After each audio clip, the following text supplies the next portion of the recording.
You finish a great book. A week later, you remember the vibe, maybe one or two ideas, but not enough to explain it clearly to someone else.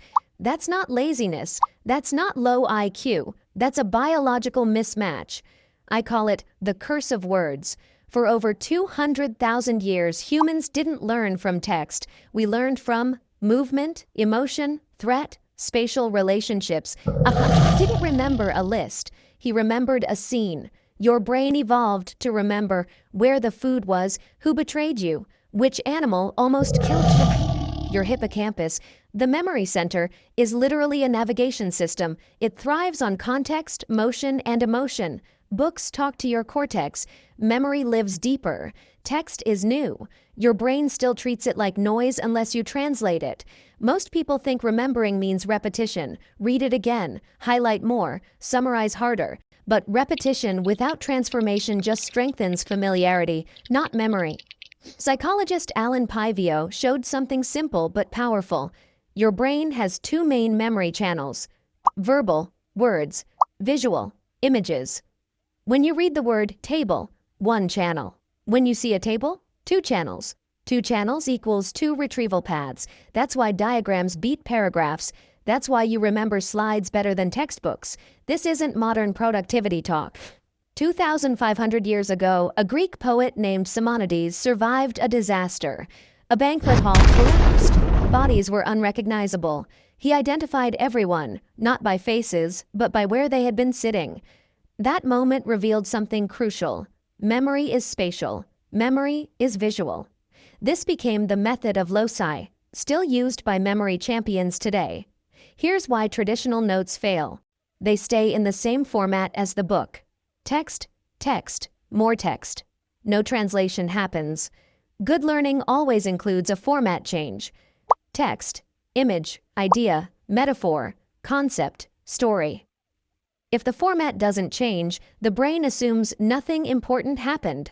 I used to read a lot, highlight everything, take notes. Weeks later, I could recognize ideas, but struggled to reconstruct them. Then I read Moonwalking with Einstein by Joshua Foer. Foer wasn't gifted. He trained his brain to work with its nature, not against it. One line changed everything for me.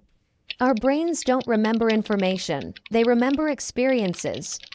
In 2005, neuroscientists discovered concept neurons, often called celebrity neurons. Some neurons fire for a specific face, a specific image, a specific character. Not for formulas, not for definitions. Your brain thinks in characters and scenes, not abstractions. That's why inflation is forgettable, but a balloon stealing food from a table is not. Here's how to read without wasting effort. Step 1. Meaning extraction. After a section, write one sentence. If I had to teach this, I'd say, Step 2. Image plus action. Not a static image. Movement matters. Memory loves motion. Step 3. Emotional tag. Neutral images fade. Add mild emotion. Surprise, tension, irony. Step 4.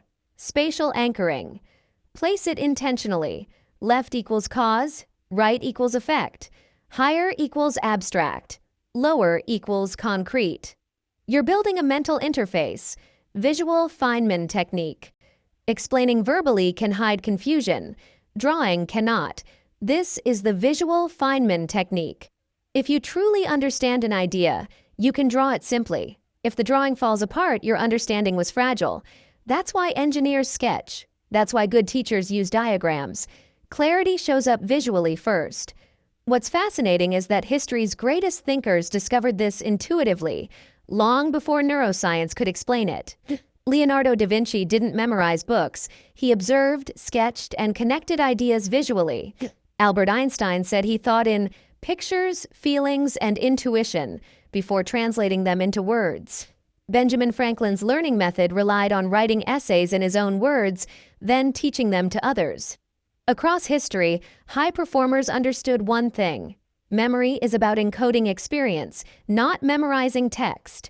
They created mental simulations, diagrams, and metaphors, essentially the same strategies modern neuroscience validates today. Now a warning, AI makes thinking optional. and that's dangerous for memory. If AI summarizes before you encode, your brain skips the work. Use AI after visualization, not before. Best use: generate metaphors. Test your explanations. Challenge your mental images.